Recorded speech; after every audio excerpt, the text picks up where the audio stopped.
So I fucked up at first attempt to record the voiceover on this, but yeah, this is videos and a review of my Harley-Davidson MT350. At the moment, as you see here, low quality, old school, I reckon 2011, 2012 when I first got her, going through about 19 inches of water. She just had it.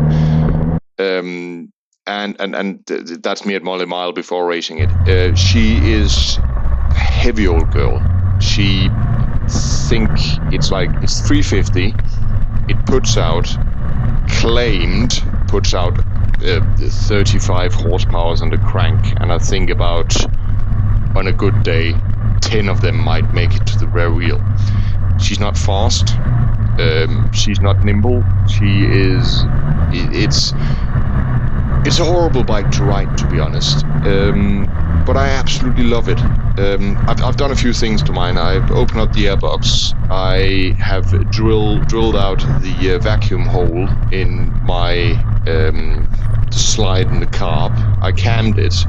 I jetted it, and on a good day I might have 30 horsepower on the rear wheel, and that's if the clutch doesn't slip. But anyway, these things were built for squatties. They were built for the army. Harley-Davidson saw the Armstrong MT500, which was an army bike, and they smelled a bit of money. So they were like, oh yeah, we'll do that. We'll put a 350 in it instead. And Rotax was like, take our engine. It's indestructible. And Rotax being Rotax, they do engine for BMW, KTM, Husaberg, whoever wants a good, fast engine. Rotax does them. And this is like the early Rotax engine, 350cc, 5-speed, and I bought it, as I said, back in 2011 or 2012, thinking this will be my winter bike, and it was. I bought it, didn't fucking check the oil or anything, filled it up with fuel, picked it up like 300 miles up north somewhere from Kent, and on the way home she ran great. She ran absolutely great. Got home, smell a bit of petrol, so the side cover for the battery had chewed its way through the fuel tank, so that was just put a bit of I just put a bit of liquid metal in there, and that's still fine this many years later. But slow, it's laggy, it's heavy, the handling of it is piss poor would be the best description. It's like it never stabilizes itself. You always have to shift your weight around to actually make it go in somewhat a straight line. But then when you gear down and open it up, nothing happens. One thing on it I must say that I noticed is after all these years are the brakes. They are very digital. Either you lock up the wheels, front or rear wheel, or you'll actually not stop. It's like there's nothing in between that. But I don't know why, I just love the thing. She weighs in at about 160 kilos, which is probably the heaviest ever off-road bike or army bike or 350cc bike in the world ever. Then you put on the panniers, which of course you fill with tools, and an extra cam belt, because extra cam belts are always good.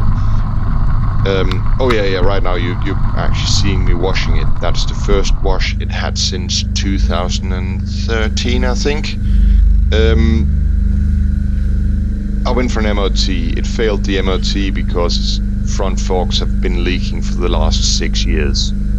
And they leaked to a point where the MOT guy, Young Guns in Strood, like, hands up, fucking brilliant bloke. He's bring your bike there. I can't recommend him enough. But he did the whole front brake, pushing the front forks down and letting go, and the front wheel bounced about a feet off the ground. So yeah, front fork was fucked. Fully refurbed the front forks. It still handles very, very badly, but at least it passed the MOT. So that is the MOT wash-up, the first wash-up, as I said, since 2013. But I just love the thing.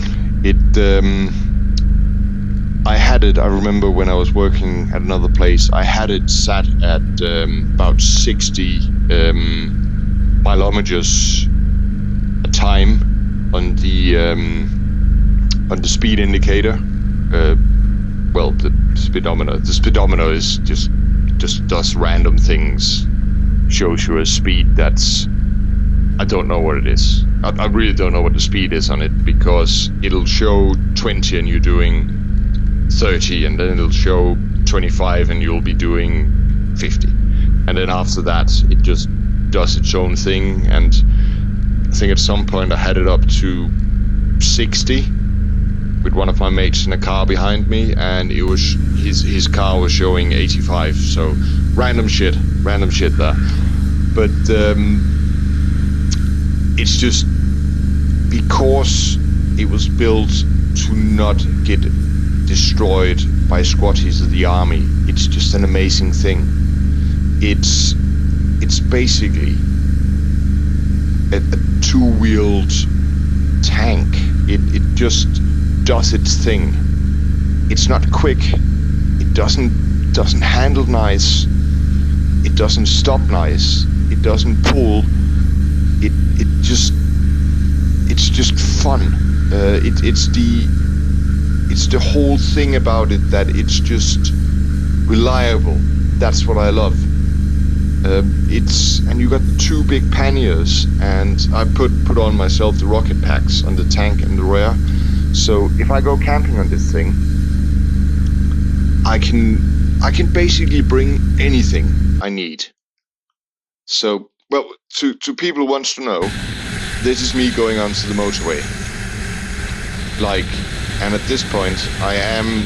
This is wide open throttle, just to see what it doesn't do.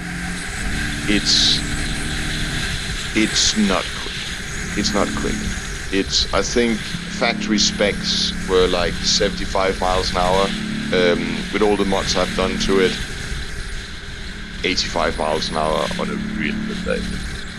But again, on the design of these things, as I said, it comes from the MT500, which was kickstart only. This had electric start, disc brakes.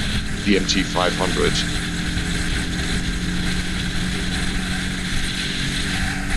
has drum brakes and no electrical start, and an AML Mark II carb, so it's an absolute pick to start. But just to show how well engineered this was, bell snaps and nothing happens, because it's just made to snap.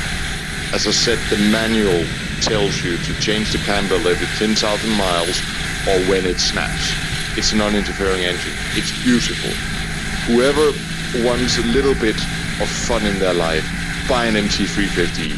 I can't recommend it enough.